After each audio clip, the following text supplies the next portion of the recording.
Telugu news టీవీకి స్వాగతం. నాపై చేస్తున్న ఆరోపణలన్నీ నిరాధారం. నా రాజకీయ ఎదుగుదల ఓర్వలేక నాపై తప్పుడు ఆరోపణలు చేస్తున్నారని 36వ వార్డు టీడీపీ ఇన్ఛార్జ్ మారుతి ప్రసాద్ తెలిపారు. తనపై వస్తున్న ఆరోపణలన్నీ నిరాధారమని, తన రాజకీయ ఎదుగుదల ఓర్చలేక ఇలాంటి కుట్రలు పన్నుతున్నారని 36వ ward TDP incharge Maruthi Prasad media ముందు చెప్పుకొచ్చారు. తనపై వచ్చిన భూ కబ్జాలకి సమాధానంగా పద్ధతి చూపించిన సర్వే నెంబర్ గల స్థలం యజమానిని పిలుచుకుని వచ్చి మీడియా ముందు హాజరుపరచడం జరిగింది. సదరు స్థలం యజమానిని హాజరుపడతగా నా స్థలం ఎవరు కబ్జా చేయలేదని, మారుతి ప్రసాద్కి నా స్థలానికి ఎటువంటి సంబంధం లేదని మీడియా ముందు చెప్పుకొచ్చాడు. అలాగే నా మీద తప్పుడు ప్రచారం చేసిన ముగ్గురి మీద ఇప్పటికే చాలా చీటింగ్ కేసులు ఉన్నాయని, పోలీస్ స్టేషన్లో ఎఫ్ఐఆర్ కూడా నమోదైందని, తనపై చేసిన తప్పుడు ఆరోపణలపై కూడా 2 టౌన్ పోలీస్ స్టేషన్లో కంప్లైంట్ చేశానని మీడియా ముందు మారుతి ప్రసాద్ చెప్పుకొచ్చారు. నంద్యాల ప్రజలకు నమస్కారం. 36వ వార్డు ప్రజలకు మనవి.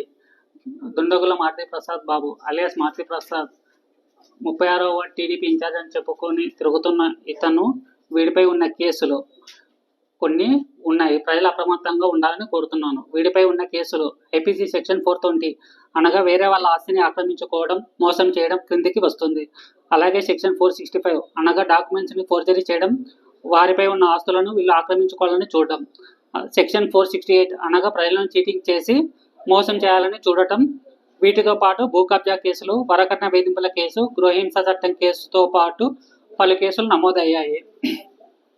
అలాగే గతంలో జరిగిన మున్సిపల్ ఎన్నికల్లో 36వ వార్డు తరపున పోటీ చేస్తానని చెప్పి 15 లక్షల రూపాయలతో రాజీ కుదుర్చుకొని స్వలాభం కోసం పోటీ నుంచి తప్పుకొని వార్డు ప్రజలందరినీ కూడా మోసం చేశాడు. 2024లో జరిగిన అసెంబ్లీ ఎన్నికలలో కూడా టీడీపీ తరపున 36వ వార్డులో తిరుగుతూ రేపు ఎన్నికలు అనగా ముందు రోజు సాయంత్రం వార్డు ఓటర్లతో మైనారిటీ శాఖ మంత్రి ఫరూక్ గారి కుమారుడైన ఫిరోజ్ గారు తనని మోసం చేశాడని, మీరు ఎవరు టీడీపీకి ఓటు వేయవద్దు అని చెప్పడం జరిగింది. వీడి వక్రబుద్ధిని గ్రహించిన ఓటర్లు వార్డులో టీడీపీకి అత్యధిక మెజార్టీ అందించారు. పార్టీ గెలిచాక మళ్ళీ వారిని తన మాయమాటలతో బుజ్జగించి పార్టీ తరఫున తిరుగుతూ ప్రజలందరి దగ్గర తమ వ్యక్తిగత సమాచారాన్ని సేకరిస్తున్నాడు. ఇలా సేకరించిన సమాచారంతో ప్రజలను మోసం చేస్తే ఎవరు బాధ్యత వహిస్తారో అని అడుగుతున్నాను. ఇలా చెప్పుకుంటూ పోతే వీడి అరాచకాలు చాలా ఉన్నాయి. వీడు చేస్తున్న నీచమైన పనులు తెలిసి మా తమ్ముళ్ళు 36వ వార్డులో కుక్కను కొట్టినట్లు కొట్టినా వీడికి సిగ్గు రాలేదు. కనుక 36వ వార్డు ప్రజలందరూ వీడి విషయంలో అప్రమత్తంగా ఉండి మీ డబ్బులను, ఆస్తులను కాపాడుకోవాలని కోరుతున్నాను. ఈ విషయాలను మీకు ఎందుకు తెలియజేస్తున్నానంటే, ఈ 420 గాడు మాకు బంధువు కావడం వల్ల 36వ వార్డులో ఉన్న ప్రముఖ వ్యక్తి నా ముందరే వాళ్ళు అంతా ఒకటి అని చెప్పాడు. అలాగే ఆయనతో పాటు వార్డులోని ప్రజలందరూ కూడా మాకు సంబంధం ఉన్నట్లు అనుకుంటున్నారని తెలిసింది. కనుక వీడితో కానీ వీడి కుటుంబంతో కానీ మాకు ఎటువంటి సంబంధం లేదు. ప్రజలు దీన్ని గమనించి మీరు అప్రమత్తంగా ఉండాలని కోరుతున్నాను. నా పేరు మీడియా మిత్రులు అందరికీ వందనాలు. నేను పిలిచినందుకు మీ అందరూ వచ్చినందుకు మళ్ళీ వందనాలు చెప్తున్నాను. నా పేరు మారుతి ప్రసాద్ బాబు, 36వ టీడీపీ ఇన్ఛార్జ్గా ఉన్నాను. నిన్న డేరంగుల చంద్రశేఖర్ అని వడ్డ చంద్రశేఖరు, మన డేరంగుల మనోజు, జమ్లా పరమేశ్ అనే ముగ్గురు కలిసి సోషల్ మీడియాలో నా గురించి లేనిపోయిన ఆరోపణలు చేశారు. ఆ ఆరోపణల్లో భూ కబ్జాలని పెట్టినారు. మళ్ళీ వచ్చేసి ఏదో అమ్మాయి విషయంలో వరకట్నం అని ఒక విధంగా అది ఒకటి పెట్టారు. వరకట్నం విషయం ఒకటి ఏం చెప్తున్నానంటే, నాకు 9 సంవత్సరాల క్రితమే కోర్టులో మ్యూచువల్ అండర్స్టాండింగ్ మా ఇద్దరు విడాకులు వచ్చినాయి. ఇప్పుడు 9 సంవత్సరాల క్రితం. మళ్ళీ అబ్బాయి ఇప్పుడు అది కాక వార్డులో చేసి నేను అందరి పర్సనల్ డేటా తీసుకుంటున్నానని చెప్పాడు. ఇప్పుడు తొలి అడుగు అనే ఒక ప్రోగ్రామ్ పెట్టింది టీడీపీ పెట్టారు. తొలి అడుగు ప్రోగ్రామ్ అయినప్పుడు వాళ్ళకి కొన్ని సమస్యలు అడిగాం. వాళ్ళకి ఏమో దాంట్లో ఆప్షన్ అడుగుతాం, మేము గ్యాస్ డబ్బులు ఇవి ఉన్నాయి అని అడుగుతాం. అది ఏ విధంగా వాళ్ళ పర్సనల్ డేటా అవుతుందో నాకు తెలియడంలే. ఆ చంద్రశేఖర్ గారికి తెలియాలా. ఇంకొకటి నా మీద ఆరోపణలు ఏదో 36వ వార్డులో నేను ఏదో దౌర్జన్యాలు చేస్తున్నాను, అది చేస్తానని చెప్తున్నాడు. అది పూర్తిగా అవాస్తవము. వీళ్ళ ముగ్గురు గురించి నంద్యాలలో అందరికీ తెలుసు. వీళ్ళ ముగ్గురు గురించి మా 36వ వార్డులోనే ఒక రోజు రేపున డబ్బులు ఇప్పుడు తిప్పుకుంటున్నారు. వాళ్ళు నాకు చాలాసార్లు మొరబెట్టినారు. అమ్మ నాకు వాళ్ళకు ఎలాంటి మాటలు లేవు. దగ్గర 9 సంవత్సరాల నుంచి వాళ్ళకు ఎలాంటి మాటలు లేవు. అది కూడా వాళ్ళకు మాటలు ఎలా వినాలి అంటే 2019లో వాళ్ళు వైసీపీకి వెళ్ళారు. 2019 నేను టీడీపీలో తరపునే ఉన్నాను. అప్పటి నుంచి మా మాట వినలేదని వాళ్ళకు లోపల చాలా జరుగుతున్నాయి. ఈ విధంగా నా జీవితాన్ని, పర్సనల్ జీవితాన్ని ఈ విధంగా మీడియాకి ఇచ్చి సోషల్ మీడియాలో పెట్టి వీళ్ళ మీద కఠినంగా శిక్షించాలని సీఏ గారిని కోరుకుంటాను. ఎస్పీ దగ్గరికి పోతాను. మరియు ఎస్పీ గారికి పోయి కంప్లైంట్ పెడతాను.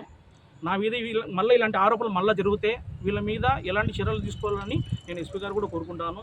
ఇలాంటి వ్యక్తులతో కొన్ని జాగ్రత్త. మా పర్సనల్ జీవితాన్ని ఈ విధంగా వాళ్ళు భగ్నం చేయడం కూడా చాలా నేరం. ఇది ఏదైనా ఆరోపణ ఉంటే చేర్పించుకోవాలా, చేసుకోవాలా. ఎప్పుడు 9 సంవత్సరాల తర్వాత 9 సంవత్సరాల ముందు నా మ్యారేజ్ విషయము డైవర్స్ అయిపోయింది, మ్యూచువల్ అండర్స్టాండింగ్ డైవర్స్ అయిపోయి మళ్ళీ ఆ పిల్లోడు ఈ విధంగా పెట్టడం తెలియదు. ఈ చంద్రశేఖర్ అనే పిల్లోడి గురించి అందరికీ తెలుసు. P2 సర్వీస్ సొసైటీ సంస్థ పెట్టి ఎన్నో డబ్బులు పిల్లల దగ్గర తీసుకొని దాన్ని నేను కూడా అతని ఎమ్మడి తిరిగినప్పుడు ఇది వద్దు, బాగుండదు శేఖర్ మేము చెప్పినందుకు నాకు కూడా అతను నా మీద పర్సనల్గా తీసుకున్నాడు. అది పర్సనల్గా డబ్బు పెట్టుకున్నాడు, డబ్బులు అతని దగ్గర ఉన్నాయని తెలిసి అప్పుడు మేము కూడా అతను దూరం పెట్టాము. ఇవన్నీ పర్సనల్ అన్ని మనసులో పెట్టుకొని నేను రాజకీయంగా ఎదుగుతున్నాను. ఇప్పుడు 36 వాళ్ళు రాజకీయంగా ఎదుగుతున్నాను. మా పార్టీని చాలా అద్భుతంగా తీసుకొస్తున్నాను. ఒకవేళ నా పైన ఏమైనా ఆరోపణలు ఉంటే మా పార్టీ హైకమాండ్ తీసుకుంటుంది. వాళ్ళు ఈరోజు మాకు అన్ని విధాలుగా మాకు వెనక పక్క ఉండి సపోర్ట్ చేస్తున్నారు. వాళ్ళ అన్ని విధాలుగా మాది ఎలాంటి తప్పు చేయడాన్ని సపోర్ట్ చేస్తాడని మా ఎన్ఎవి ఫిరోజన్న మీద పార్టీ మా నమ్మకం ఉంది. ఇలాంటి చీటర్స్ మాత్రం జనాలు నమ్మద్దండి. వీళ్ళ మీద కఠిన చర్యలు మీ మీడియా ద్వారానే. ఇంకోటి ఏంటంటే ఒకటి ఎవరన్నా కొత్తగా రాజకీయం ఎదుగుతుంటే ఏదో ఒకటి బురద చల్లాలనే కాన్సెప్ట్ ఈ విధంగా చేస్తున్నారు. ఈ రోజు నుంచి నా ద్వారానే ఇవన్నీ జరగాలి. ఇప్పటి నుంచి ఇంకోరి మీద ఇట్లా లేనిపోయిన అబ్బండాలు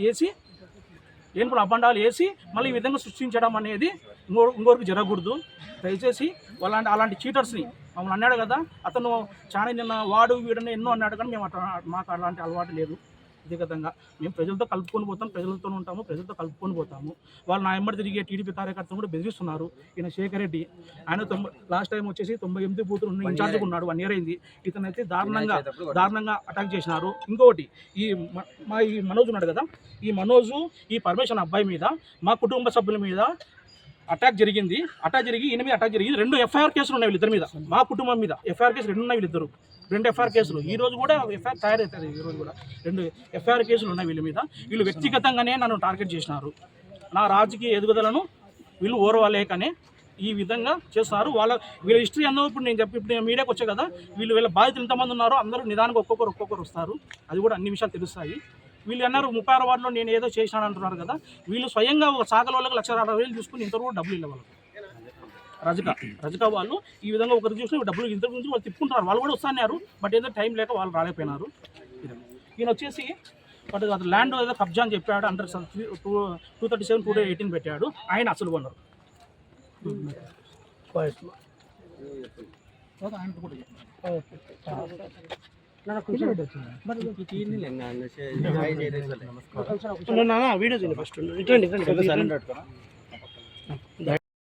నమస్కారం. నా ల్యాండ్ మా ఫాదర్ 2012లో చనిపోయినాడు. 2012 చనిపోతే 2017లో కబ్జా జరిగింది. దాని మీద నేను పోలీస్ స్టేషన్లో కంప్లైంట్ ఇచ్చినాను. కంప్లైంట్ ఇచ్చిన తర్వాత కోర్టు కూడా పోయినాను, సివిల్ సూట్ కూడా పోయినాను. తర్వాత మళ్ళీ మేము అవతల పార్టీ మేము ఇద్దరం కలిసి కాంప్రమైజ్ అయ్యి మళ్ళీ మా స్థలం మాకు వచ్చింది. మేము దాంట్లో ఎలాంటి గొడవలేమి మాకు లేవు.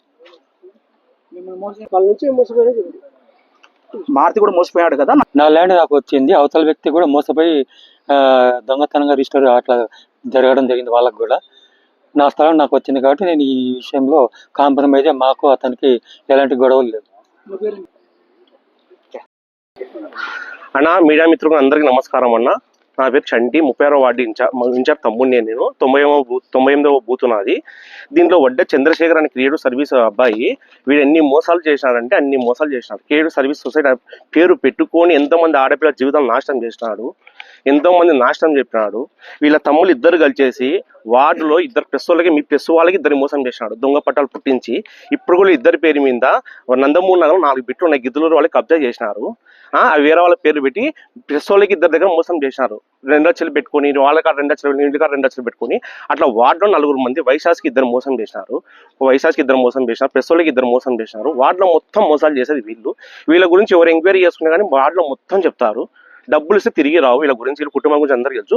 వీళ్ళు మాట్లాడేతోళ్ళు. మేము 14 సంవత్సరాల నుంచి టీడీపీలో ఉన్నాము, ఒకటే బూత్లోనే పనిచేసినాము. ఇలా వార్డు సంబంధం లేదు. వాళ్ళకి 39వ వార్డు ఇంత ముందు. మా వార్డులో వాళ్ళ వార్డు అక్కడ సీన్ లేక ఈ వార్డులోకి వచ్చి రాజకీయ ఎదుగుదల లేక మా మీద బురద జల్లుతున్నారు. ఇది ఉన్న విషయం. అయితే ఈ ముగ్గురు పెద్ద ఫ్రాడు.